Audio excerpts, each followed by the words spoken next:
काफ़ी लोग ट्रेडिंग को लेके बात करते हैं। सो आज हम लोग जानने की कोशिश करेंगे कि क्या वाकई में ट्रेडिंग को लेके पैसा बनता है या फिर ये एक मिथ है। देखिए, पहले ट्रेडिंग को और इन्वेस्टमेंट को दोनों की जो अप्रोचेस है वो जानने की कोशिश करेंगे। एक इन्वेस्टमेंट क्या होता है?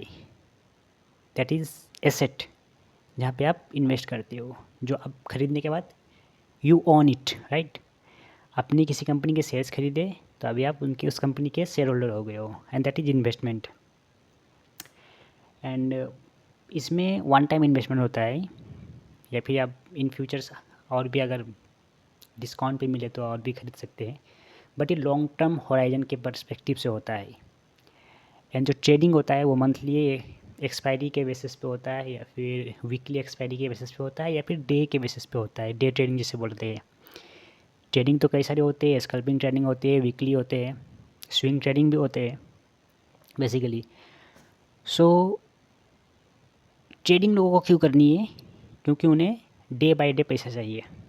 दैट मीन्स कि आज किसी ने 1,00,000 रुपये से ट्रेडिंग करा है तो उन्हें शाम होते होते उन्हें 1,10,000 1,20,000 चाहिए। And that is perspective of traders, right. And what is the perspective of investors? Investors का पर्सपेक्टिव क्या होता है? That today he invested 1,00,000 rupees and they want to grow then money in the power of compounding, through the power of compoundings, कि 1,00,000 का अगले साल 1,20,000 हो जाए, फिर उस 1,20,000 का फिर अगले साल 15%, 20%, फिर उसके ऊपर फिर दैट इज़ कंपाउंडिंग। एंड जो ट्रेडर्स होते हैं वो सिंपली क्या क्या वो चाहिए कि आज भाई, आज मेरे पास 1,00,000 रुपये से या 10,000 रुपया है या 1,000 रुपया है, या जो भी अमाउंट हो, मुझे आज की आज मुझे बाई करना है, आज सेल करना है, या फिर मुझे एक्सपायरी तक मुझे इसे डबल कर देना है। यानी किसी के पास 1,000 रुपये है तो एक्सपायरी तक 2,000 हो जाए, 3,000 हो जाए, ये होता है। अब सवाल ये आता है कि क्या वाकई में ट्रेडिंग से पैसा बनता है? देखिए, ऐसे नहीं है कि ट्रेडिंग लोग नहीं करते हैं।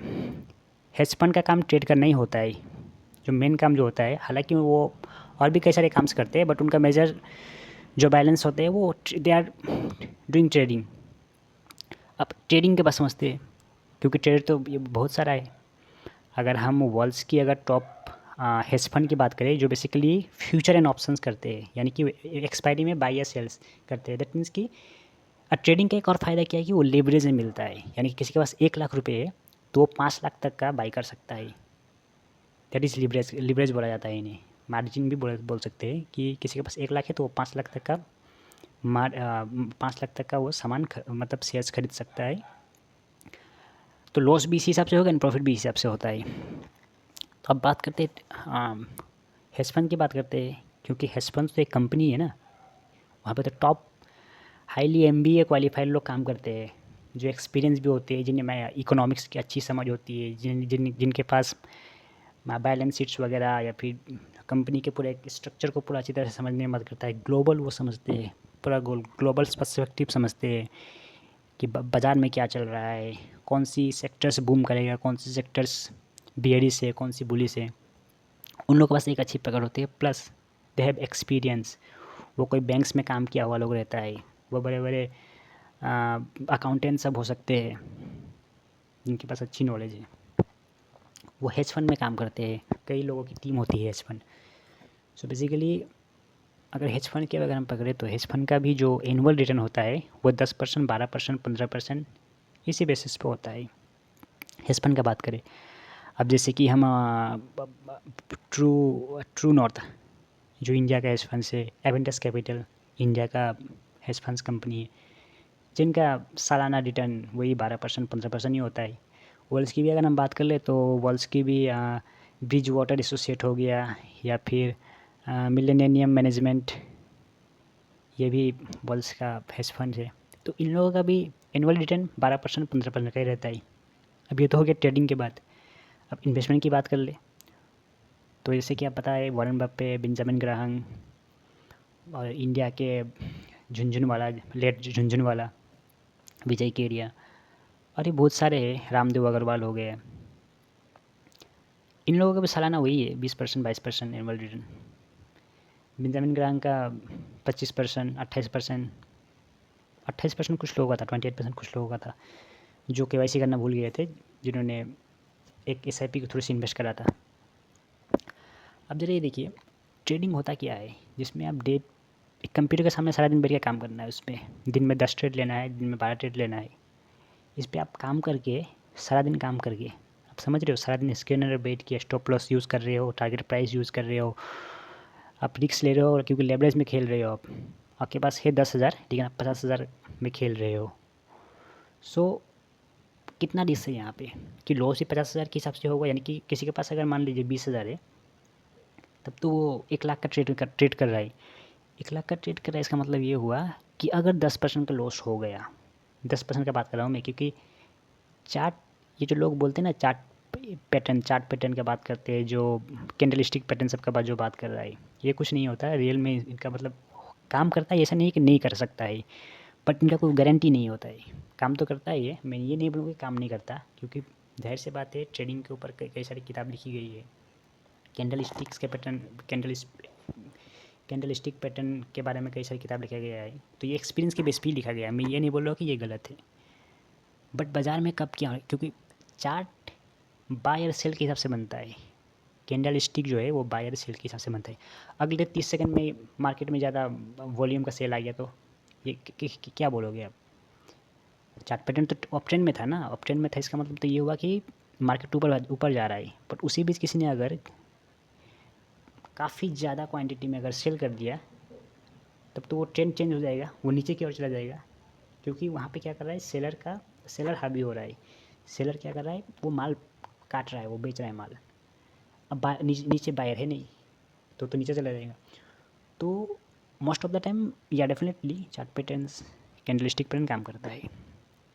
तो मेरा एक ही सवाल है कि सारा दिन बैठ के कंप्यूटर में काम करने से तो इन्वेस्ट ही कर लो ना। फिर क्या मतलब बनता है? एक बार अच्छी कंपनी को पकड़ना है, अच्छी कंपनी को पकड़ना है, फंडामेंटली देखना है, कंपनी के प्रोडक्ट्स देखना है, कंपनी की मैनेजमेंट देखना है, कंपनी की बैलेंस शीट देखना है ना, कंपनी का मैनेजमेंट क्या काम कर रही है, ये सब देख के एक बार इन्वेस्ट करो।